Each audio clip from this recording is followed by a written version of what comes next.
Good morning, Radhe Radhe, जय श्री कृष्णा। कैसे हो आप सब? उषा तन्वा ब्लॉग्स में आप सभी का स्वागत है। तो देखिए यहाँ दूध गर्म कर दी, क्योंकि जो रात का दूध बचा था ना वो मैंने गर्म कर दिया है। यहाँ हमारी पूजा पाठ हो गई है और पूजा पाठ करने के बाद में मैंने लंच वगैरह भी पैक कर दिया। तो देखिए रक्षित का रह गया, दूध स्कूल चले गए हैं और ये पापा हैं हमारे, मतलब हमारे नहीं, हमारे बच्चों के। और देखिए यहाँ रक्षित, सुबह का टाइम है ना तो रक्षित काम कर रहा है। ये देखिए क्योंकि गोलू के सर में दर्द हो रहा था ना तो इसने भी बांध लिया था कि देखो मेरे भी हो रहा है, ये ऐसे ही काम करता रहता है। और यहाँ मैंने लोहे की कढ़ाई में घोला था आंवला, रीठा, सिकाकाई का पाउडर, थोड़ा सा नींबू डाल दिया था इसमें। मुझे ये लगाना था क्योंकि मैं महीने में 15 दिन में, अब तो काफ़ी टाइम हो जाता है, नहीं मैं 8 दिन में एक बार लगा लेती हूँ। अब मैंने 1-1.5 महीने में लगाया है, क्योंकि मौसम के अनुसार ही लगाती हूँ। क्योंकि ये ना बालों में लगाने से बहुत ठंडा रहता है, बहुत अच्छा रहता है ये। और हमारे ठाकुर जी हैं, आपने देख लिए हमारे ठाकुर जी को आज मैंने ग्रीन कलर की पोशाक पहनाई है। और इसे थोड़ा मैंने वर्किंग कराने के लिए बिठा दिया था। इसका मैथ का रह गया था, टेबल रह गए थे, मैं वही करा रही थी। और ये देखिए हमारे दोनों लड्डू गोपाल जी हैं ना, उन्होंने ग्रीन कलर ही पोशाक पहन रखी है दोनों ने। और मैं अपना काम कर रही थी। काम तो मैं कितना भी कर लूँ पर तब भी गंदा हो ही जाता है, क्योंकि दोपहर बाद इतनी धूल मिट्टी होती है ना, बहुत ज़्यादा हो जाती है। और बस वहीं मैं धीरे धीरे अपने काम में लगी थी कि जितना काम हो जाए उतना ठीक है। क्योंकि मैं मंदिर जाने से पहले और रक्षित को स्कूल छोड़ने से पहले ये सोचती हूँ कि मेरा जितना काम हो जाए ना उतना ठीक है। तो रक्षित हो गई स्कूल के लिए तैयार, बिल्कुल रेडी हैं हम जाने के लिए। और देखिए पापा अपनी कानों के ईयरफोन भूल गए थे अंदर, तो बस वही लेने के लिए गए थे। और चार्जिंग पे लगा था फ़ोन, छोटा फ़ोन, तो बस वही लेने के लिए गए हैं। तो पापा भी ड्यूटी पर जा रहे हैं बच्चों के। हमारे पति देव भी देखिए ड्यूटी पर जाने के लिए तैयार हैं। और ये है ना मैं रक्षित को स्कूल छोड़ते हुए फिर हम निकल जाएंगे। और मैं जब घर आ जाऊंगी, घर मेरा, क्योंकि मेरा पोंछा रह गया लगाने के लिए, तो मैं ना पोंछा लगाने के बाद मैं ना फिर मैं जाऊंगी रक्षित मंदिर जाऊंगी मैं दर्शन करने के लिए। आप सब भी दर्शन कर लेना मंदिर के।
मंदिर के दर्शन हो गए थे और बहुत अच्छे दर्शन हुए थे। पर आजकल बहुत ज़्यादा भीड़ हो रही है और काफ़ी भीड़ हो जाती है। और यहीं देखिए मैंने गोलू का लंच पैक कराया, दोबारा से मैंने उसे खाना बनाया था, दोबारा से लंच पैक कराया है।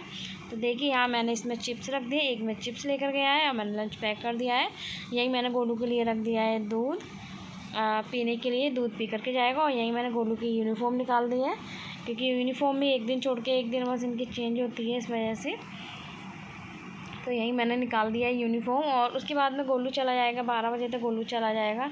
और फिर 15 तक मैं गोलू को रक्षित को लेने के लिए जाऊंगी, क्योंकि बहुत ज़्यादा टाइम हो जाता। और यहीं देखिए मैं बना रही थी चाय, क्योंकि सुबह मैंने चाय नहीं पी थी ना, इस वजह से मंदिर से आने के बाद में मैंने चाय नहीं पी थी, क्योंकि बस मैंने ये सोचा था थोड़ी देर लेट जाती हूँ और लेटने के चक्कर में सो गई थी, इसलिए चाय नहीं पी पाई। इसलिए अब चाय बनाई है मैंने। राधे राधे, जय श्री कृष्णा। कैसे हो आप सब? गुड मॉर्निंग इसलिए नहीं बोला है क्योंकि गुड मॉर्निंग का टाइम नहीं है और टाइम हो रहा है 12:35 हो गए हैं।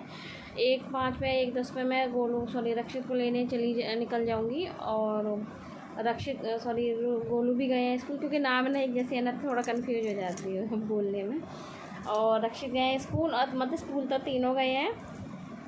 जब तक स्कूल से रक्षित को लेकर आती हूँ, जब भी 2-4-5 मिनट बाद ही रुद्र आ जाते हैं। 11:30 बजे अब वो निकल गए। 11:30 बजे गोलू तैयार होना शुरू करते हैं स्कूल के लिए। 12 बजे वो निकल जाते हैं। 6:30 बजे तक वो आते हैं शाम को। गोलू आते हैं और गोलू का लंच मैं जब भी पैक कर देती हूँ, जब भी बनाती हूँ, जब वो जाता है। 11:30 से स्टार्ट होता है ना तैयार होना। 11:30 में 2 रोटियाँ निकल जाता है बस, और बस जब भी गरम गरम बना के इसका पैक कर देती हूँ मैं। सोचा आपसे बातें कर लेती थोड़ी देर, क्योंकि मुझे है ना इसमें बस मैं बटन लगाने जा रही थी, क्योंकि है ना कल मंडे था, कल मैंने थोड़ा साफ़ सफाई भी की थी, तो इस वजह से मैं नहीं कर पाई थी। मैं बटन वगैरह रह गए लगाने के लिए, मैंने आपको बताया था। इसमें बटन लगाने हैं, इसमें थोड़ी तुरपन वगैरह रह गई है कुर्ते में, तो बस मुझे वही करने जा रही थी कि आपसे जब तक रक्षित को नहीं लेकर आती ना, जब तक मैं थोड़ा ऐसे कर देती हूँ। और उसके बाद में आने के बाद में तो देखिए बच्चों का थोड़ा ज़्यादा ध्यान देना पड़ता है, क्योंकि एक साथ तो देखिए मैं पढ़ने नहीं बिठाती हूँ उसे, और जब वो स्कूल से आ जाता है ना थोड़ा रेस्ट करने के लिए देती हूँ। रेस्ट करता है 3 बजे से लेकर बैठती हूँ मैं 3 से 4, क्योंकि जो वैसे तो एक्स्ट्रा वो कर लेता है। मैं उसे करवा बहुत धीरे करता हूँ, वो स्लो काम करता है, पर वो ये है, पर थोड़ा सोच रही उसकी स्पीड वगैरह हो जाए अच्छी से, तो इस वजह से। और बस वैसे काम तो अच्छा कर लेता है, वर्किंग अपनी अच्छे से कर लेता है वैसे वो। और स्कूल से जो भी इसे वर्किंग वगैरह मिलती है ना, तो पूरा है ना मैम ब्लैक बोर्ड पे वो करती है ना, तो सारा कुछ लेकर के आता है, उतारता है उस पर, मतलब डायरी में नोट करके लेकर आता है। और अब जैसे आप 3 बजे आएगा ना, थोड़ा 3 बजे नहीं 2 बजे तक मैं ले आऊँगी उसे, तो बस थोड़ा रेस्ट करने दूँगी। उसके बाद 3 बजे से ट्यूशन का काम जो रह जाता है सिर्फ वही काम कराती हूँ। 4 बजे से फिर वो भाभी के पास जाता है 6 बजे तक। उसके बाद में 8 बजे से फिर मैं उसे लेके बैठ जाती हूँ। वो दीदी आती है ना, वही लेके उनके पास ही बिठा देती हूँ, और कभी कभी मैं भी लेके बैठ जाती, क्योंकि वो इंग्लिश की और हिंदी की रीडिंग कराती हैं, और फिर उनमें से क्वेश्चन आंसर पूछती है ना, फिर वो बता देता है। क्योंकि बच्चों को इतना तो आना चाहिए ना, कि एक साथ ये तो है नहीं है कि मैम डायरेक्ट बताएंगी स्कूल में रीडिंग कराएंगी, तो बच्चों को बाद में पूछेंगी क्या नहीं ये वाले क्वेश्चन आंसर बताओ कैसे, तो बच्चों को वो चीज़ें ना माइंड में सेट होनी चाहिए कि किस तरीके से क्या है कैसे है।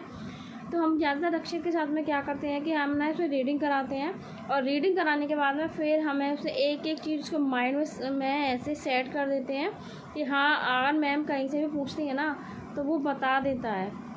क्योंकि अभी ट्यूशन वाली दीदी ने ऐसे किया था, उसे है ना इंग्लिश की रीडिंग कराई थी, और उसमें से क्वेश्चन आंसर पूछे थे, तो उसने बता दिया था। और बहुत सी चीज़ें ऐसी हैं उसमें जो मैम ने कराई हैं, मतलब करानी स्टार्टिंग है कराने की, जो हमने इसे पहले से ही करा रखी हैं, तो इस वजह से अभी तक तो इतनी प्रॉब्लम नहीं आई है। और रक्षित आ गए हैं फर्स्ट में, प्रमोशन हो गया है बच्चों का, तो रक्षित आ गए हैं फर्स्ट में, गोलू आ गए हैं 5th में, और रुद्र आ गए 9th में। और रुद्र की अभी सुनने में आ रहा है कि एक्स्ट्रा क्लासेस लगेंगी, और बच्चे की पढ़ाई को लेके मैं तो ज़्यादा इग्नोर नहीं कर सकती, मुझे तो बहुत ज़्यादा टेंशन रहती है। बताना मेरी तरह किन किन पेरेंट्स को अपने बच्चों को लेकर टेंशन रहती है ज़्यादातर। शाम का चाय का टाइम है और दीदी आई थी ट्यूशन वाली पढ़ाने के लिए, तब मैंने चाय बनाई थी, और मलाई थी दूध में, इस वजह से दूध मैंने अलग रख दिया था। मलाई हटा करके फिर मैंने इसमें चाय में डाल दिया था दूध, क्योंकि मलाई भी साथ में चली जाती है। और वीडियो पसंद आए तो लाइक कमेंट शेयर ज़रूर करना।